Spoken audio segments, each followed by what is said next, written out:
Hello students, math assistant competition hub में आपका स्वागत है। पिछली वीडियो में मैंने आपको समास के विषय में बताया था, समास की परिभाषाएं समझाई थी, समास क्या होता है ये बताया था। समास आज मैं आपको अंतर बताऊंगा, समास को पहचानना बताऊंगा, कैसे समास को पहचाने। देखिए, क्योंकि समास में सबसे बड़ी चीज़ होती है विग्रह करना। ठीक है, एक जैसे समास दो दिखते हैं, जैसे यहाँ लिखा हुआ है नीलकंठ। ठीक है, इसके दो तरह से इसका विग्रह किया जा सकता है, दोनों का विग्रह यहाँ लिखा हुआ है। तो जैसा विग्रह करेंगे उसी के आधार पर आप समास का नाम देंगे। ठीक है, जैसे यहाँ देख लीजिए, कर्मधारय और बहुब्रीहि समास में अंतर समझाया गया है। तो कर्मधारय जिसका पहला पद विशेषण होता है और दूसरा पद विशेष्य होता है। ठीक है, यहाँ पर आप ध्यान दीजिए, देखिए यहाँ साफ साफ लिखा है। तो नीला रंग होता है, रंग क्या विशेषण है कि नहीं? नीला जो है विशेषण है। ठीक है, तो किसकी विशेषता बता रहा है? कंठ की बता रहा है। तो इसीलिए यहाँ पर बताया, जब हम विग्रह लिखेंगे नीला कंठ तो ये हो जाएगा कर्मधारय। नीला कंठ यदि बोलेंगे तो हो जाएगा कर्मधारय। मगर यदि इसी को हम ऐसे बोलते हैं, बहुब्रीहि में क्या होता है, दो पद होते हैं मगर दोनों पद समान होते हैं। दोनों पद मिलकर के एक तीसरे पद की ओर संकेत कर रहे होते हैं। दोनों पदों का के अर्थ का कोई महत्व नहीं होता है, वहाँ महत्व होता है तीसरे पद का। तीसरा पद क्या है? नीलकंठ यहाँ लिखा है। तो नीलकंठ माने नीला है जिसका कंठ, या नीला है कंठ जिसका, अर्थात शिव। ठीक है ना? तो यहाँ इसका विग्रह इस तरह से होगा, नीला है कंठ जिसका, अर्थात शिव।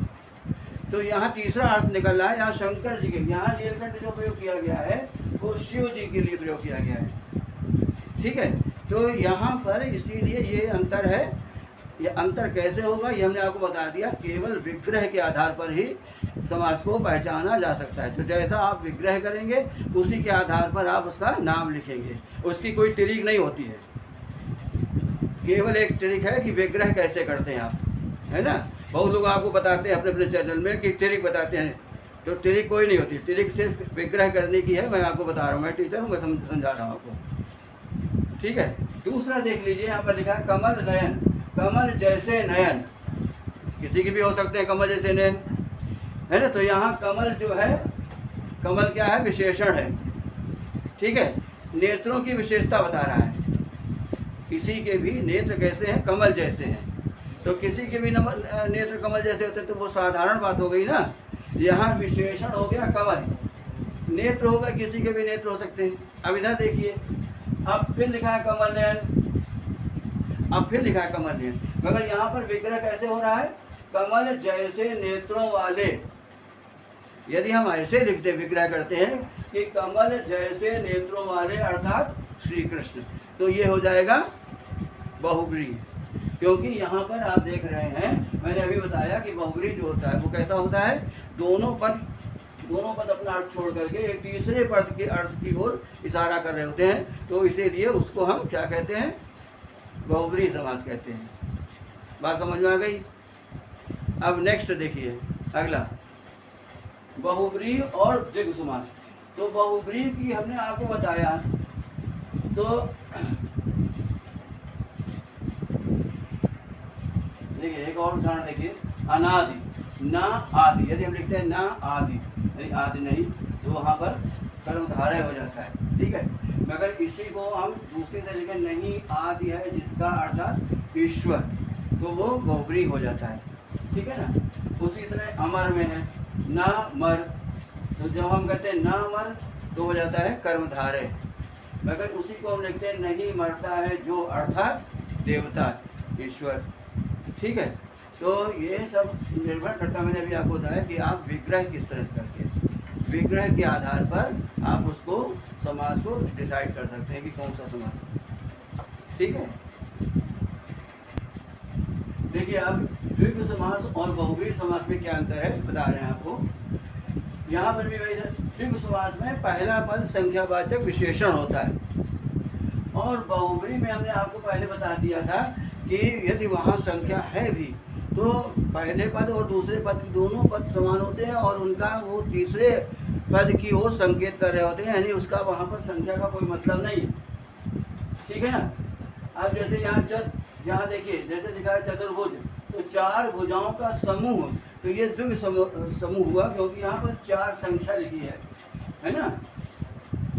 यहाँ पर 4 संख्या लिखी है, यानी 4 भुजाओं का समूह, इसीलिए चतुर्भुज जैसे हो गया। ठीक है, वहाँ पर 4 भुजाएं हैं। अब नीचे वाले लिखा है 4 है भुजाएं जिसकी, यहाँ 4 भुजाएं, यहाँ पर तीसरे अर्थ का मतलब बता रहा है, 4 है भुजाएं जिसकी अर्थात विष्णु जी। तो यहाँ पर 4 का मतलब नहीं, यहाँ 4 का मतलब केवल अर्थ है विष्णु जी से। ठीक है। उसी तरह से पंचवटी, तो 5 वटों का समाहार लिखा है, तो 5 वटों का समाहार या समूह द्विग समास हो गया क्योंकि यहाँ पर 5 संख्या आ गई। ठीक है ना, यह 5 संख्या आ गई। और यहाँ पर क्या लिखा है पंचवटी में, 5 वटों से घिरा एक निश्चित स्थल अर्थात दंडकारण्य में स्थित भगवान राम की कुटी।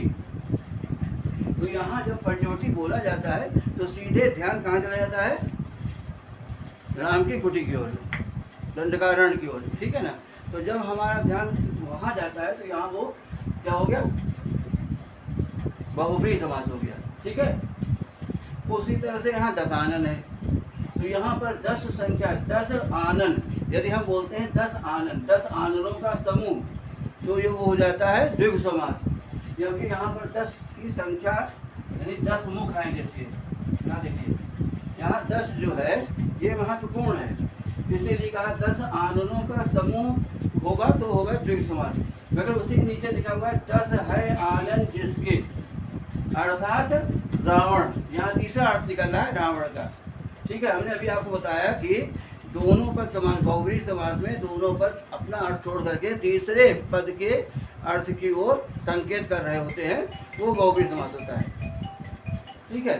तो यहाँ पर बहुव्रीहि समास हुआ। देखिए द्वंद्व समास में क्या होता है पहचानने के लिए, द्वंद्व समास में जो है दोनों पदों के बीच में योजक चिन्ह लगा होता है, हाइफन जिसको कहते हैं, योजक चिन्ह लगा होता है जैसे हाइफन कहते हैं। और यहाँ पर क्या किस शब्द का लोप होता है, और का लोप होता है। इसका पहचानने का यही है कि वहाँ पर दोनों पदों के बीच में और शब्द का लोप होता है। तो जहाँ पर देखिए पाप और पुण्य, पाप पुण्य का लिखा जाता है पाप और पुण्य, माता पिता को माता और पिता, भाई बहन को भाई और बहन, दादा दादी दादा और दादी।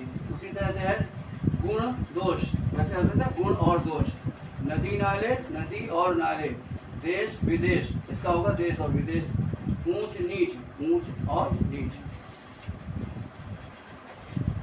देखिए अव्ययी भाव समास में हमने पहले बताया था, अव्ययी भाव समास वे समास होते हैं जिनमें पहला पद अव्यय होता है। अव्यय क्या होता है, वे अव्यय क्या होता है, वे शब्द जिन पर लिंग वचन कारक का कोई प्रभाव नहीं पड़ता है उन्हें हम अव्यय कहते हैं। तो यहाँ पर ध्यान दीजिए कि पहला पद, पूर्व पद मतलब पहला पद, तो पहला पद क्या होता है, अव्यय होता है।